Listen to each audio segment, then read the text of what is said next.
മനുഷ്യസ്നേഹത്തിൻ്റെ മാതൃകയാണ് പത്തനംതിട്ട ഏഴംകുളം പഞ്ചായത്ത് അംഗം ഷെമീൻ.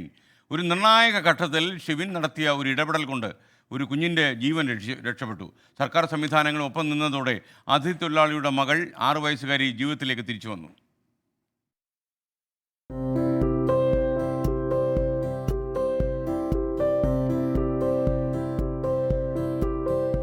ഫെബ്രുവരി 10 വൈകിട്ടോടെ ഏഴംകുളം പഞ്ചായത്ത് അംഗം ഷെമിന് ഒരു ഫോൺ കോൾ വരുന്നു.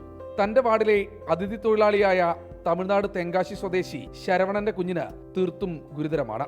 ഷെമിൻ ഒന്ന് ഇടപെടണം. പഞ്ചായത്ത് പ്രസിഡന്റ് ഫോൺ കട്ടാക്കിയതും ഷെമിനോടി തിരുവല്ലയിലെ സ്വകാര്യ ആശുപത്രിയിൽ എത്തുമ്പോൾ സെറിബ്രൽ മെനിഞ്ചൈറ്റിസ് എന്ന ഗുരുതര രോഗം ബാധിച്ച് ഒന്ന് ശ്വാസം എടുക്കാൻ പോലുമാകാതെ വെന്റിലേറ്ററിലായിരുന്നു കുഞ്ഞ് ഇനിഷ. പഞ്ചായത്ത് പ്രസിഡന്റ് ശ്രീമതി ആശ VS ആണ് വിളിച്ച് പറയുന്നത്, ഇങ്ങനെ ഒരു കുട്ടി ഗുരുതരമായ അവസ്ഥയിൽ തിരുവല്ലയിലെ സ്വകാര്യ ആശുപത്രിയിൽ ഗുരുതരമായി തുടങ്ങുന്ന കാര്യം സംബന്ധിച്ച് പ്ലസ് കുട്ടിയുടെ അച്ഛനെ ബന്ധപ്പെടുന്നതും ഞാൻ ഉച്ചയ്ക്ക് ശേഷം നേരിട്ട് ആശുപത്രിയിൽ പോയി കുഞ്ഞിനെ കാണുകയും ചെയ്യുക. ആദ്യം വിളിച്ചത് പത്തനംതിട്ട ജില്ലാ പോലീസ് മേധാവിയെ.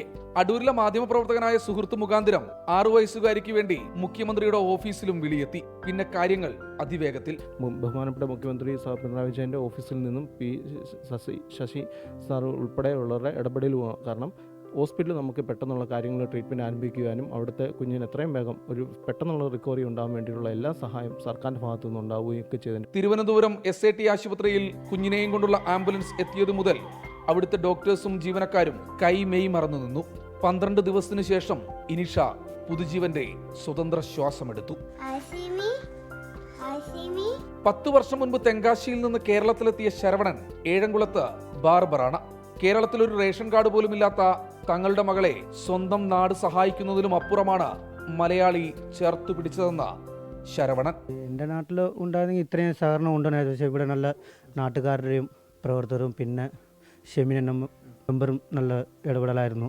കുഞ്ഞ് ഇനിഷയ്ക്ക് ഇപ്പോഴും മരുന്നുകളുണ്ട്. എല്ലാം ശരിയായി ജീവിതത്തിലേക്ക് കൈപിടിച്ചുയർത്തിയ മനസാക്ഷി മരവിച്ചിട്ടില്ലാത്ത മനുഷ്യത്വത്തിനു മുൻപിൽ തൊഴുകൈകളോടെ ശരവണനും ഭാര്യ സുന്ദരിയും ഇനിഷയ്ക്കായി നന്ദി പറയുകയാണ്. സംസ്ഥാന സർക്കാരിനോടും നന്ദി പറയുന്നു. അവരുടെ ഇടപെടലും നല്ല സപ്പോർട്ടും ഉണ്ടായിരുന്നു.